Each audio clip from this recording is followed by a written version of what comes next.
সম্মানিত দিনী ভাই বোন, ইতিকাফ শব্দটি আক্ষণ থেকে নির্গত, যার অর্থ হচ্ছে ইবাদত করার জন্য নিজেকে আটকিয়ে রাখা। ইতিকাফ সাধারণ সুন্নাত, ফরজ কিছু নয়। কাজেই মহল্লার কোনো ব্যক্তিকে ইতিকাফ করতেই হবে, অন্যথায় মহল্লা ব্যক্তি গুনাহগার হবে, কথাটি মিথ্যা।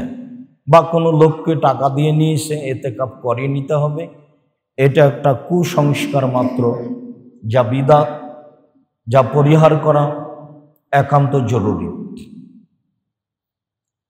সম্মানিত দিনী ভাই বোন, ইতিকাফের ব্যাপারে আল্লাহ তাআলা বলেন, ওয়ালা তুবাশিরুহুন্না ওয়া আনতুম আকিফুনা ফিল মাসাজিদ। যখন তোমরা বিভিন্ন মসজিদে ইতিকাফ অবস্থায় থাকবে, তখন তোমরা তোমাদের স্ত্রীদেরকে স্পর্শ করো না, তাদের শরীরের সাথে শরীর লাগায়ও না। এ কথা আল্লাহ তাআলা বলেন।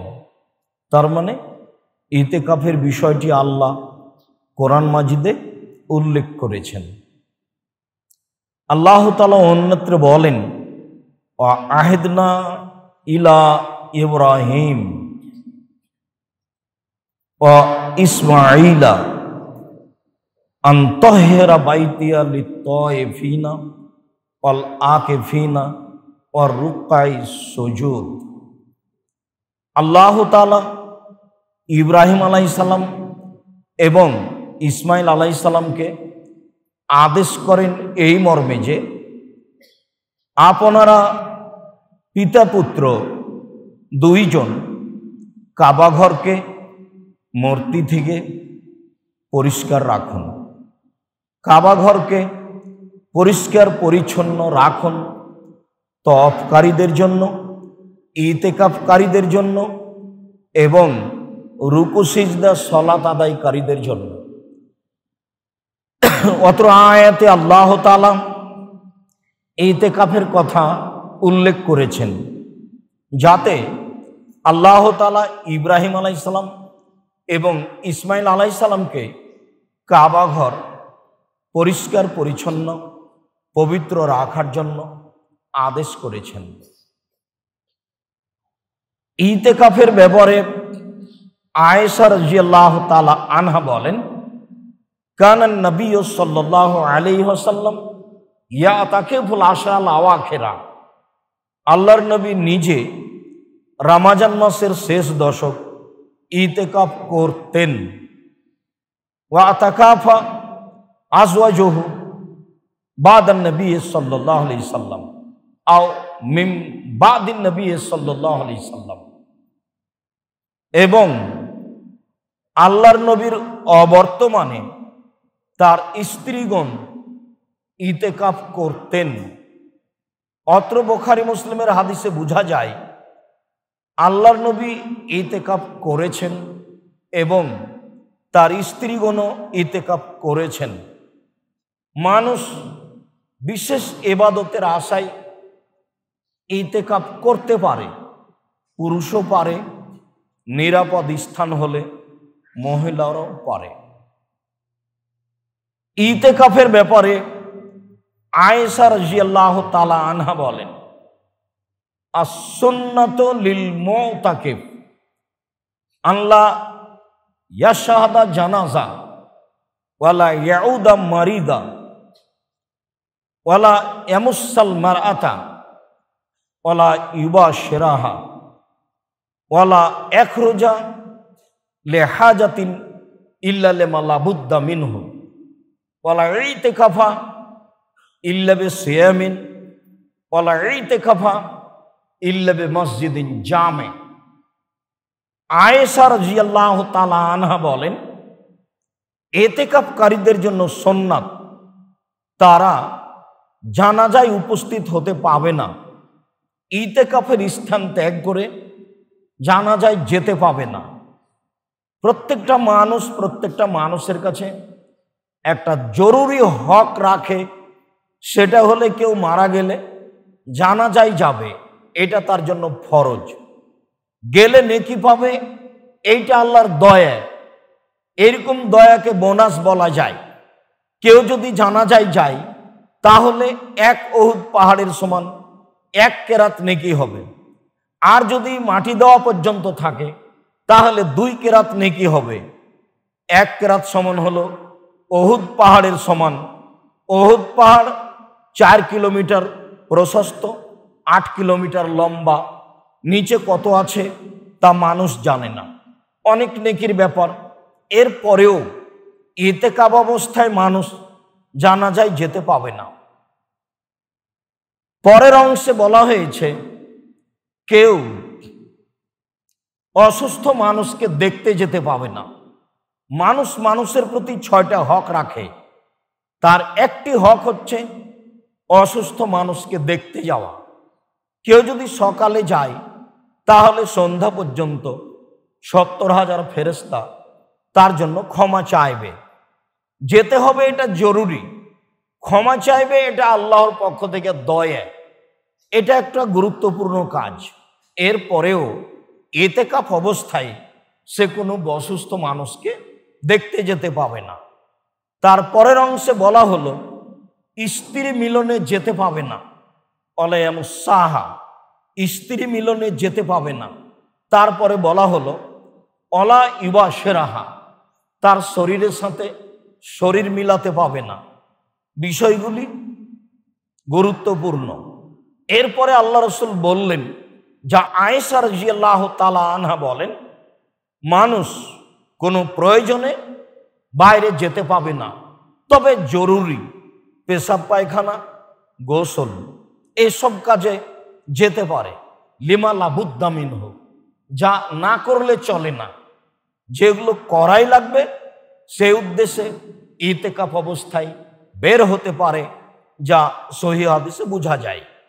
তিনি আরো বলেন, ওয়ালা ইতিকাফা ইল্লা বিসিয়ামিন, সিয়াম অবস্থাতেই ইতিকাফ করতে হবে। ওয়ালা ইতিকাফা ইল্লা বিমসজিদিন জামে, জুমা মসজিদ ছাড়া ইতিকাফ হবে না। সিয়াম অবস্থায় ইতিকাফ করতে হবে। সিয়াম ছাড়াও ইতিকাফের প্রমাণ পাওয়া যায়। তা হলো মানতের, যা একদিন যা রাসূল সাল্লাল্লাহু আলাইহি সাল্লাম উমর রাদিয়াল্লাহু তাআলা আনহুকে বলেছিলেন, তুমি যে মানত মেনেছিলে কাবা ঘরে একদিন ইতিকাফের, তা পূর্ণ করে নাও। সিয়াম ছাড়াও ইতিকাফ করা যায়। যা রাসূল সাল্লাল্লাহু আলাইহি সাল্লামের স্ত্রীগণ ইতিকাফ করব বলে মসজিদে বেশ কিছু কাপড় ঝুলিয়েছিলেন, আল্লাহ রাসূল এগুলি খুলে ফেলেন এবং তাদের ইতিকাফ সে কারণে বন্ধ হয়ে যায়। তাদেরকে তিনি শাওয়াল মাসে কাজা করে নিতে বলেন। তবে নীতিগতভাবে সিয়াম ছাড়া ইতিকাফ চলে না। নীতিগতভাবে জুমা মসজিদ ছাড়া ইতিকাফ চলে না। এটাই ইতিকাফের জন্য সুন্নাত। সম্মানিত মসজিদের মুসল্লি, ইতিকাফ অবস্থায় আমরা কি করতে পারি? ইতিকাফ অবস্থায় আমল কি? আবু হুরায়রা রাদিয়াল্লাহু তাআলা আনহু বলেন, রাসূল সাল্লাল্লাহু আলাইহি ওয়াসাল্লাম বলেছেন, মান কামা লাইলাতুল কদরে ঈমানান ওয়া ইহতিসাবা গুফিরা লাহু মা তাকাদ্দামা মিন জামবিহি। কেউ যদি ঈমান সহকারে নেকির আশায় শেষের দশক বা রমজানের তারাবি পড়ে, তাহলে তার অতীতের পাপকে ক্ষমা করা হবে। বোঝা যাচ্ছে ইতিকাফ অবস্থায় একটি গুরুত্বপূর্ণ ইবাদত, তা হচ্ছে তারাবি বা কিয়ামুল লাইল বা সালাতুল লাইল বা তাহাজ্জুদ, যা বোঝা যায়। ইতিকাফ অবস্থায় করণীয় আর কি? ইতিকাফ অবস্থায় করণীয়ের একটা গুরুত্বপূর্ণ অংশ হচ্ছে যে লাইলাতুল কদরকে অন্বেষণের আশায় বেশি বেশি ইবাদত করা। লাইলাতুল কদর, আল্লাহ তাআলা বলেন, ইন্না আনজালনাহু ফি লাইলাতিল কদর, নিশ্চয় আমি কোরআন কদরের রাতে অবতীর্ণ করেছি। ওমা আদরাকা মা লাইলাতুল কদর, মুহাম্মদ সাল্লাল্লাহু আলাইহি সাল্লাম আপনি কি জানেন লাইলাতুল কদর কি? আপনার অবগতিতে আছে লাইলাতুল কদরের কথা? আমি বলি লাইলাতুল কদর খায়রুম মিন আলফি শাহর, 1000 মাসের চেয়ে উত্তম হলো লাইলাতুল কদর। 1000 মাস ইবাদত করে মানুষ যে ফলাফল ভোগ করতে পারে, লাইলাতুল কদরে ইবাদত করলে মানুষ সেই ফল ভোগ করবে বলে আল্লাহ তাআলা বলেন, তানাজ্জালুল মালাইকাতু ওয়ার রূহ ফিহা বিইذনি রাব্বিহিম মিন কুল্লি আমর। সেই রাতে জিবরাইল এবং ফেরেশতাগণ তাদের প্রতিপালকের পক্ষ থেকে সারা বছরে যা কিছু হবে তার বিধিবিধান নিয়ে অবতীর্ণ হন। এইটা বহাল থাকে সালামুন হিয়া হাত্তা মাতলাইল ফজর, রাত্রি নিঝুম প্রশান্তিপূর্ণ থাকে ফজর পর্যন্ত, যতক্ষণ পর্যন্ত সলাতের আজানের সময় না হচ্ছে, যা অত্র আয়াতে বোঝা যায়। আল্লাহ তাআলা অন্যত্র বলেন, ইন্না আনজালনাহু ফি লাইলাতিন মুবারাকা, নিশ্চয় আমি কোরআন মঙ্গলময় বরকতময় রাতে অবতীর্ণ করেছি। ফিহা ইউফরাকু কুল্লু আমরিন হাকিম, নিশ্চয় সেই রাতে জ্ঞান সম্পন্ন বিধানগুলি বাস্তবায়নের সিদ্ধান্ত নেওয়া হয়। সম্মানিত মসজিদের মুসল্লি, অনলাইনের মাধ্যমে পৃথিবীর বিভিন্ন প্রান্ত থেকে যারা আমরা সাথে রয়েছি, সময়ের গতিতে আমরা অনলাইনের মাধ্যমে বা যন্ত্রের মাধ্যমে অবগত হব, তাদেরকে একটি জিনিস গুরুত্ব সহকারে বলতে চাই যে আসলে 15ই শাবান সব কিছু হয়, প্রমাণে হাদিসটি জাল। 15ই শাবানে কিছু হয় না। সারা বছরে যা কিছু সিদ্ধান্ত নেওয়া হয়, যা কিছু করব বলে আল্লাহ তাআলা ফেরেশতাদেরকে অবগত করান, তা হলো লাইলাতুল কদরে, যা সূরা কদরে বোঝা যায়, যা অত্র আয়াতে বোঝা যায়। বিষয়টি আমাদের কাছে খুব ভালোভাবে স্পষ্ট থাকে যেন, তা অবশ্যই 15ই শাবান নয়, তা অবশ্যই লাইলাতুল কদরে, যা কোরআন মাজিদ দ্বারা প্রমাণিত হয়। সম্মানিত দিনী ভাই বোন, আমরা এই এতেকাফ অবস্থায় আর কি করতে পারি? এতেকাফ অবস্থায় সহিহ হাদিসের ভিত্তিতে 8 রাকাত সলাতি আদায় করতে হয় গুরুত্ব সহকারে, দীর্ঘ সময় ধরে, এটাই প্রমাণ হয়। আসলে 20 রাকাত তারাবি, 8 রাকাত তাহাজ্জুদ, এইটা কৌশল মাত্র। তারাবি শব্দটি হাদিস দ্বারা প্রমাণিত নয়। রাসূলের যুগে, সাহাবীদের যুগে, তাবেঈদের যুগে তারাবি শব্দটি ছিল না। এই সলাতের নাম হলো সলাতুল লাইল বা কিয়ামুল লাইল বা তাহাজ্জুদ। তাহাজ্জুদ শব্দটি কোরআন মাজিদে এসেছে, সলাতুল লাইল হাদিসে এসেছে বুখারী মুসলিম, কিয়ামুল লাইল হাদিসে এসেছে বুখারী মুসলিম। তা হয় কিয়ামুল লাইল, আর না হয় সলাতুল লাইল, আর না হয় তাহাজ্জুদ। সেইটা তারাবি ভিন্নভাবে আলোচনা করা 20 রাকাত বলে, আর তাহাজ্জুদ আলোচনা করা 8 রাকাত বলে আসলে জ্ঞান সম্পূর্ণ কথা নয়। আমরা দিনী ভাই বোনকে বিষয়টি স্পষ্ট করতে চাই এই মর্মে যে বুখারী মুসলিম ও সহিহ হাদিস দ্বারা বোঝা যায়, রাতের সালাত রামাজান ও রামাজানের বাহিরে 11 রাকাতই। ওমর ইবনে আবি সালামা রাদিয়াল্লাহু তাআলা আনহু বলেন, তিনি আয়েশা রাদিয়াল্লাহু তাআলা আনহাকে জিজ্ঞাসা করেছিলেন, কাইফা কানাত সালাতু রাসূলিল্লাহ সাল্লাল্লাহু আলাইহি সাল্লাম ফি রমাদান, আল্লাহর নবীর রাতে সালাত কেমন ছিল রমজান মাসে। এটা হলো জিজ্ঞাসা। রমজান মাসে আল্লাহর নবীর রাতের সালাত কেমন ছিল। কাইফা কানাত সালাতু রাসূলিল্লাহ সাল্লাল্লাহু আলাইহি সাল্লাম ফি রমাদান। ফাকালাত, আয়েশা রাদিয়াল্লাহু তাআলা আনহা বলেন, মা কানা ইয়াজিদু ফি রমাদানা ওয়ালা ফি গায়রিহি আলা 11 রাকা।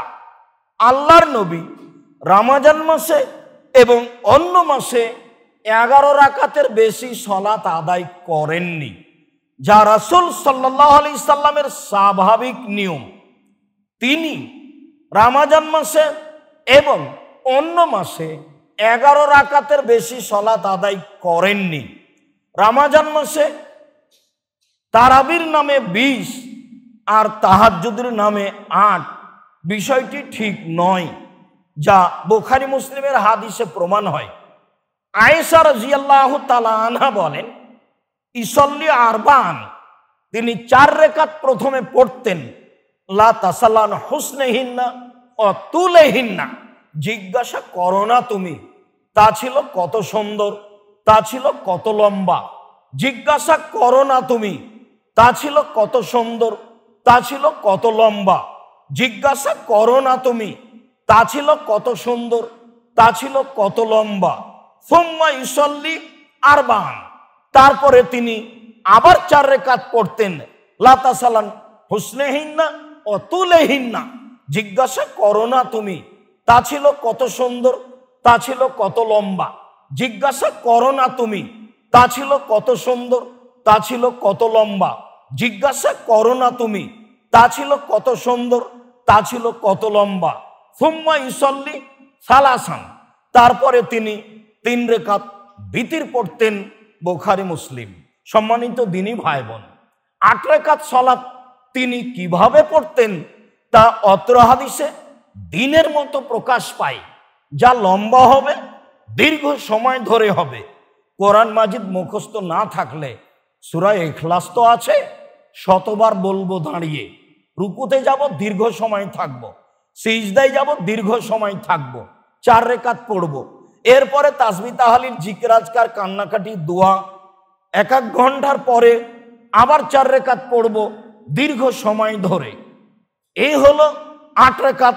তাতে একবারে রাত পার হয়ে যাবে, এটাই হিসেব।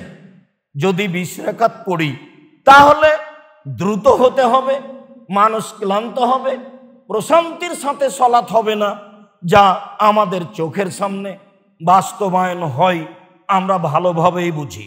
সম্মানিত দিনী ভাই বোন, উমর রাদিয়াল্লাহু তাআলা আনহু 20 রাকাত আদেশ করেছিলেন, কথাটি ঠিক নয়। বরং সহিহ হাদিসে বোঝা যায় তিনি 11 রাকাতই আদেশ করেছিলেন। সাইব ইবনে ইয়াজিদ রাদিয়াল্লাহু তাআলা আনহু বলেন, আমারা উমারও উবাই ইবনে কাব আত-তামিমা দারিয়া, উমর রাদিয়াল্লাহু তাআলা আনহু উবাই ইবনে কাবকে আর তামিম দারিকে আদেশ করেছিলেন, আন ইয়াকুমালিন নাসে রমাদানা ফি রমাদানা বে11 রাকা। উমর রাদিয়াল্লাহু তাআলা আনহু উবাই ইবনে কাবকে আর তামিম দারিকে রমজান মাসে 11 রাকাত সালাত আদায়ের জন্যই আদেশ করেছিলেন। হাদিস সহিহ। সাহাবীগণ বলেন যে একরাউল কারি বিল মিন, শতাধিক আয়াত সম্পূর্ণ সূরাগুলি কারি সাহেব পড়তেন। আমরা ক্লান্ত হয়ে না তামেদু আলাল আসা, শেষ পর্যন্ত দাঁড়িয়ে থাকতে না পেরে লাঠিতে হেলান দিয়ে দাঁড়াতাম। অমা কুন্না নানসারেফ ইল্লা বাদা ফরইল ফাজর, আমাদের এই 8 রাকাত সালাত শেষ হতে ফজর হয়ে আসতো। হাদিস সহিহ। কি সিদ্ধান্ত আপনার আমার? সম্মানিত দিনী ভাই বোন, থাকলো 20 রাকাত। মর্মে হাদিসটি জাল ও জয়ীব। যারা ভারতের বড় বিদ্বান, যাদেরকে ভারতীয় বিদ্বানগণ আকাবের বলেন, যেমন হোসাইন আহমদ মাদানি, যেমন মাওলানা আনোয়ার শাহ কাশ্মীরি রাহেমাহুল্লাহ, তারাও 20 রাকাতের হাদিসকে জয়ীফ ও জাল বলেন যে উমর আদেশ করেছিলেন গ্রহণীয় বর্ণনা ছাড়াই।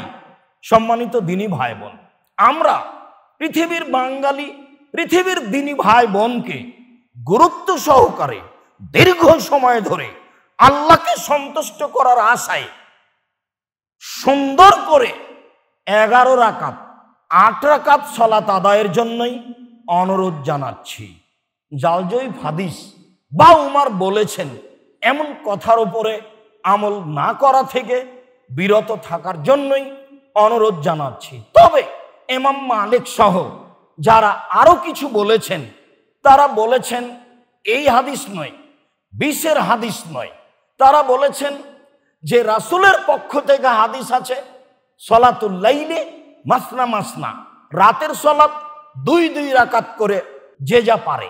তখন ইমাম মালিক বলেছেন তা হোক না কেন 40 রাকাত, 2 করে পড়তেই থাকবে। হ্যাঁ, 2 করে পড়তেই থাকবে, এ কথা তো ঠিক, কিন্তু একাধিক হাদিস দ্বারা প্রমাণিত হয় যে তা 11। অতএব ভালোভাবে সুন্দর করে 11 রাকাত সালাত আদার জন্যই আমাদের পক্ষ থেকে সকল দিনী ভাই বোনকে আন্তরিকভাবে অনুরোধ রইল।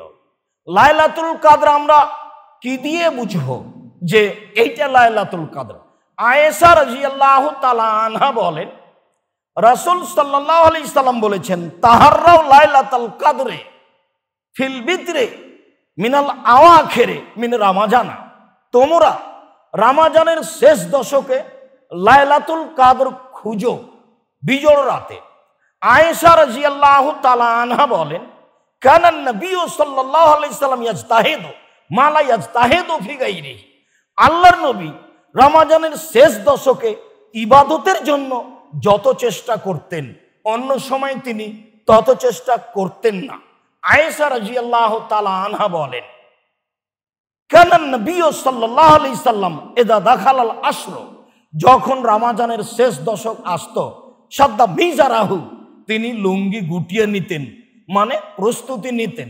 ও আহিয়া লাইলাহু, রাতে জেগে থাকতেন। ও আইকাদা আহলাহু, পরিবারকে জাগাতেন।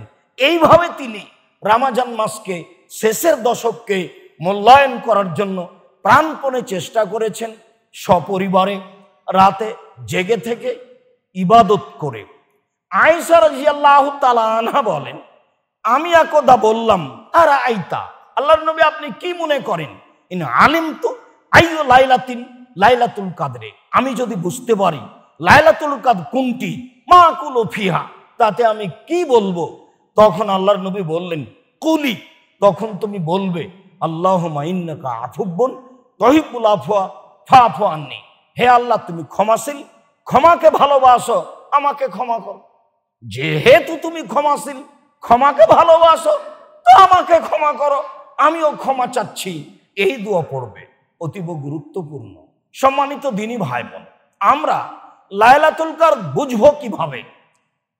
আব্দুল্লাহ ইবনে আব্বাস রাদিয়াল্লাহু তাআলা আনহু বলেন, রাসূল সাল্লাল্লাহু আলাইহি সাল্লাম বলেছেন, লাইলাতুন সামাহাতুন তালকাতুন লা হারাতুন আলা বারেদা, লাইলাতুল কাদর স্বচ্ছ, পরিষ্কার, গরম নয়, ঠান্ডা নয়। লাইলাতুল কাদর স্বচ্ছ, পরিষ্কার, গরম নয়, ঠান্ডা নয়।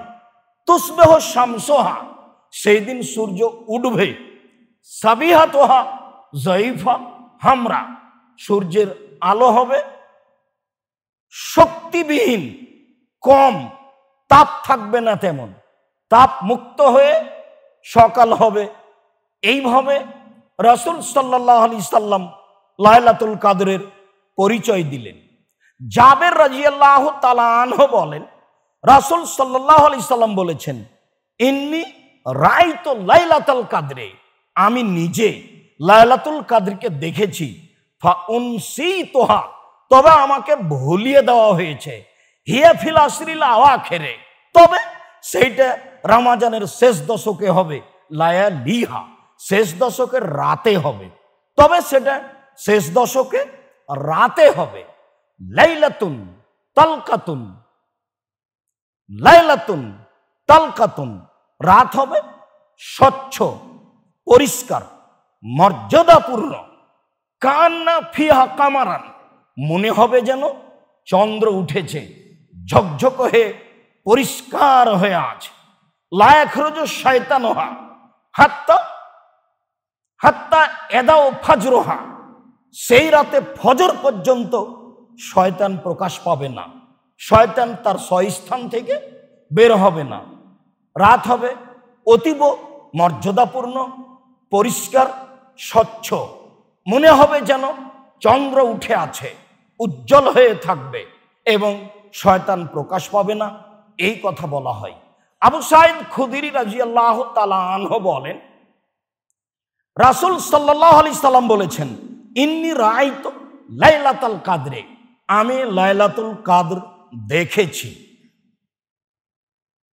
ওয়া ইন্নী নুসিতুহা, তবে আমাকে ভুলিয়ে দেওয়া হয়েছে, আমার মনে নাই। ওয়া ইন্নাহা ফিল আশরিল আওয়াখির, তবে অবশ্যই সেটা রমজানের শেষ দশকে হবে। ইন্নী রাআইতু, আমি লাইলাতুল কাদর দেখেছি। ওয়া কান্নী আসজুদু ফি তিনিন ওয়া মাইন, আমি যেন কাদা ও পানির মধ্যে সিজদা করছি। এই পর্যন্ত আল্লাহ রাসূল বললেন, আমি লাইলাতুল কাদর দেখেছি, তবে আমাকে ভুলিয়ে দেওয়া হয়েছে, আমি যেন সিজদা করছি কাদা পানির মধ্যে।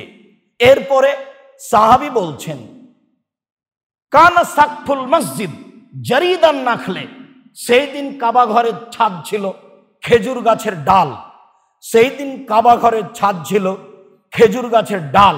মানে পানি হলে বাহিরে যা পড়ে ভিতরে তাই পড়ে, আসমানিদের ঘরের মতো, যা আপনাদের অবগতিতে আছে। বাহিরে যা পড়ে ভিতরেও তাই পড়ে। এরপরে তিনি বলছেন, মা নারা ফিস সামায়ে শায়া, সেদিন আমরা আকাশে কোনো কিছু দেখিনি। ফাজাত কাজাতুন, হঠাৎ একটা মেঘখণ্ড আসলো। ফামতিরনা, বেশ বৃষ্টি হয়ে গেল। ফাসাল্লা বিনান নবী সাল্লাল্লাহু আলাইহি সাল্লাম, আল্লাহ রাসূল ফজরের সালাত আমাদের নিয়ে আদায় করলেন। ফারাইতু আসারা তিন ওয়াল মায়া আলা জাবহাতি রাসূলিল্লাহ সাল্লাল্লাহু আলাইহি সাল্লাম, আমি পানি কাদার চিহ্ন সেই দিন রাসূলের কপালে দেখেছি। সেই দিন ছিল ফি সুবহে 21 রাতের সকাল, সেদিন ছিল 21 রমজানের সকাল। সম্মানিত দিনী ভাই বোন, সংক্ষিপ্ত লাইলাতুল কাদরের চিহ্ন বলছিলাম, তা হবে সকালটা একেবারেই আলো, সূর্য উঠবে তবে তাপবিহীন, শক্তিবিহীন। রাত থাকবে স্বচ্ছ, পরিষ্কার, মর্যাদাপূর্ণ, নিঝুম। এমনটা হতে পারে, যা মেঘ বৃষ্টির কথা বোঝা যায়। বিষয়টি বুঝে আমল করার চেষ্টা করবে ইনশাআল্লাহ।